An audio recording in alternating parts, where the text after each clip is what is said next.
Hey, it's Ron Toy with the Ron Toy team at Cross Country Mortgage. Wanted to bring you guys a little information because I just read this article that was commenting by Zillow about it takes this 15 years to break even buying a home right now, which is absolutely crazy. And so one of the things I commit to doing for my realtors that I serve is making sure you're empowered with information so that you can have conversations with clients who are talking about waiting. So Collin County. I just put in basic information, $400,000 house in Collin County. So what this MBS highway does, I get some amazing tools. So we can see the historical appreciation rates in Collin County. 5 years, 7.78, last 10 years, 7.39. Over a 63-year period, the average appreciation over 63 years is 3.66. This tool is amazing. So it breaks down the median household income for Collin County. It shows you everything. It shows you the median sales price or home price is 527,000, average days on market. And then what's really cool down here is demographics, right? Renters. So realtors might be thinking, oh gosh, where are the clients? Well, over 50% of people that are buying right now during this time period are first-time home buyers. So you can see there's lots of opportunity. This is just Collin County showing you there's 390,000 renters. This is saying about 98.4 thousand are able to afford to purchase in Collin County, but they're not restricted to just Collin County. This is just the stats in Collin County, showing you the age range of the people in the county. So it's super important. Next, I'm going to show you a very conservative chart of buy versus rent analysis in Collin County for a $400,000 house. So on this appreciation chart, I use the 10-year average because on the other one, it's the conservative 63. But on this one, I wanted to show you what a home does in 10 years or based on the 10-year appreciation average at 7.39% if they bought a $400,000 house. Well, in the next year, year two, it goes to 429,569. And then year two, it goes to 461,324. And as you can see, on and on and on. So when clients are saying they might want to wait to see how the market's doing, waiting is going to cost them tons of money, either in two different ways: forced savings through principal balance reduction, and then equity gains through appreciation. So if somebody's spending $3,000 a month in rent here in Collin County, which is about the average, a little under $3,000 in Collin County, that means they're going to spend $36,000 in year one just in rent. Now, there's also tax savings that they miss out on too. So that we didn't even factor, which it is on the other one. But we're just looking at the payment, $36,000, and then appreciation gains with a payment equivalent on a $400,000 house in the first year in that home that they've missed out on $36,000 in rent because it's gone. It's forever gone. It's 100% interest renting. But then that $29,569 in appreciation. So now you put them together, just that alone, appreciation gain and the forced savings through principal balance reduction, they're at over almost 60,000 in opportunity costs. Then you add the tax benefit savings that they're missing out on. It's another 10 to 12 grand, maybe even more. So now we're at 60, 70,000 per year our clients are losing out on every time they wait. And that's where we as professionals can come to them and show them the historical data. Like, hey, look, I know that this is an overwhelming experience. Buying or selling a home is in the top 5 most stressful things a person does. But let me just show you based on my years and years and years of experience here in North Texas and watching these markets. So let me show you a buy versus rent analysis. So 400,000, Collin County. Again, I told you this appreciation, this is all factored at the 63-year average. So monthly rent based in Collin County, average is about $2,666 per month. Renter's insurance, $40 a month. And annual, this is all pre-calculated based on data aggregated. The average appreciation rate in Collin County is 4.688 for annual rent increase. So when you start to look at this estimated cash flow, this is at 7.5% rent rate.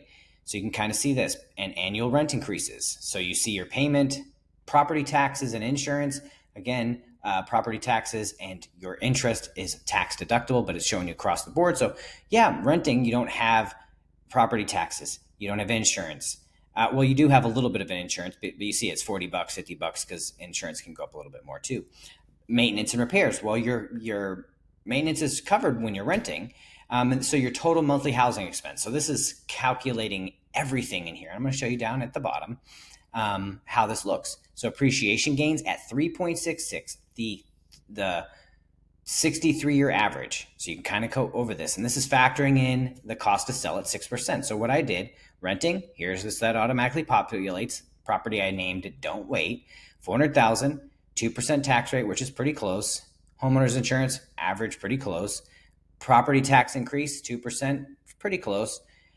This is factoring 166 a month in HOA or repair projections, and then 6% cost to sell, which is all calculated into this average when you're buying a home. And so here's the loan, 380,000 because 5% down, 7.5% rate. Now this is showing it if they didn't refinance over the next 6 years or 10 years, where they'd be at in their process, right? And so continue coming down. Mortgage insurance, which this can drop off once they're at a 20% equity position in a conventional loan. All they got to do is get an appraisal, even if rates don't drop. 8,000 in closing costs. This is like the miscellaneous charges, not just the down payment. So ownership, years before selling, I put 6 because the average first-time home buyer is in their home 3 to 6 years, so I just put 6. Collin County, historical appreciation, the SIT 3.66, and then you can see historical forecast, then the tax rate, 24%, and then you can see what that deduction is. So when you come over here and look at it, this is very empowering. So yes, if they bought and sold in 1 year, they'd have a little bit of a drop because commissions, right? But those are negotiable, things like that. And again, this is only factoring it at the very most conservative 3.66, which we just had the reports come out about the equity gains through CoreLogic, and they're showing we're on pace this year for 7 to almost 10% appreciation. But again, this is just conservative numbers. As you can see, by going into year 3 and 4, now they're coming out positive with the consideration of low rent, with low appreciation rate, and never refinancing in that time period. So by year 4, they're up $5,000. Then by year 10, they're up 135,000. But remember, this is that 3.66 appreciation. If we look at the 10-year average, 7.39, we know that inventory is low and it's not going anywhere. And even more demand's coming to the market because of everything like Universal and everything that's coming in. So when you look at it on this chart, based on the 10-year appreciation average, in year 3, they're up almost $100,000 just in appreciation. And that's why I wanted to show you both sides of the coin, because on this one in year 3, they're looking at this number because the appreciation rate is half of what it shows on the other one. But either way, buying a home is so important to help build long-term generational wealth, because that home that they're looking at today, if they wait a year, is going to be worth more money next time. And then that's going to make it even harder. So if they're worried about their payment being, for every 1 point in rate, it's about $150 a month in payment.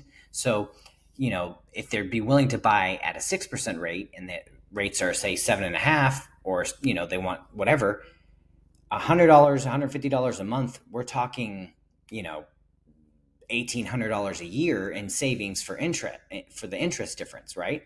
Well, would you rather in a year make the appreciation and principal balance reduction saving, or save $1,800? I would rather make money and have my money going to myself building equity. But I wanted to kind of run over this information for you. There's different areas you want to see, let me know. Be happy to put that together for you, or different rent amounts. And what's really cool about this is I can be co-branded to you. So if you want to be on my co-branded list, let me know. I'll send you an invite for MBS Highway. But I can print this, I can download it so that you can give it to clients. But if you've got people that are saying they're on the fence, let's talk about the ways to show them the information in a way that they can understand. So they understand, again, sorry to use the same word over and over, but this is so imperative right now with all the misinformation. And you got to remember, this isn't like a conspiracy theory. Who owns most media outlets? Who invests in those companies? And who is investing in mega billions in single family home ownership? And that's these weird hedge fund companies that are buying up inventory, and most project by 2030, they'll own 7.6 million homes. And when you start to look at the numbers on that, of course, they don't want as many people buying up homes, because then that cuts into their profit. They want to control the market. So we have to do everything we can to protect our families, our clients, our partners, so that they're being in the best position to win and not missing out. Because you'd look back at what happened, everybody talks about pricing. How is this sustainable? Look at LA and some of these other markets. And I can show you the historical data of appreciation since 1942. There's only been 6 times in our nation's history since 1942 that home values went down. And 5 of those times was between 2007 and 2011. The other one was 1990, and it was 1%. But every other year, it either was flat or went up. And this is why we need to help advise people, because if they're paying rent, that money goes to nothing.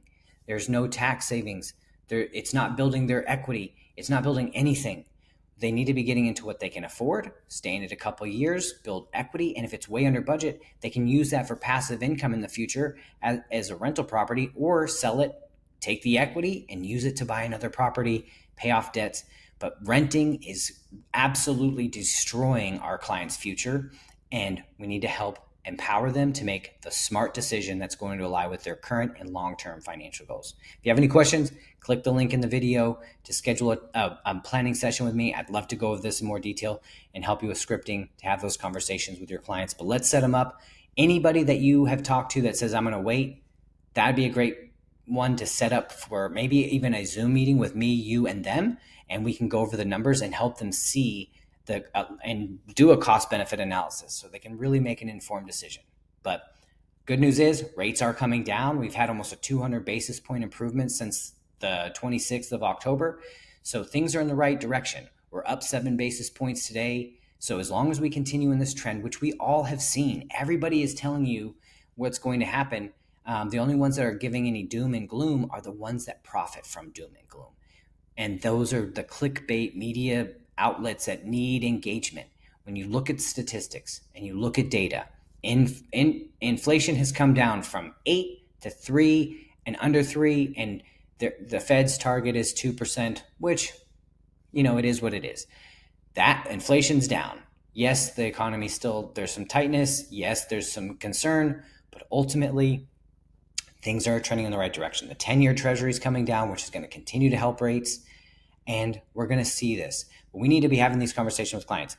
Client, what rate, where do rates need to be for you to make a buying decision? And if they say 6%, if they say whatever number, great. What if I can show you a plan of attack to be able to get into a home this year? Because a lot of people aren't remembering that the tax changes are about to come into effect, where the standard deduction changes for everyone in the middle class. So if they don't have a home and they cannot change and itemize their deductions, they're about to be in a world of hurt. So let's help protect our clients. Let's help make sure they're set up for success, building their long-term generational wealth and not someone else's, and sheltered from any extra tax liability that they could have avoided by just investing in a home. They buy this year, file the homestead, be able to write it off on their taxes. And this is a great time to get people out putting in offers, because as everyone knows, sellers are more willing to give some concessions, interest rate buy downs, permanent buy downs, temporary buy downs, price reductions. So let's put this together. Let's communicate it effectively to the clients and make sure that we get them set up for success. Talk to you soon.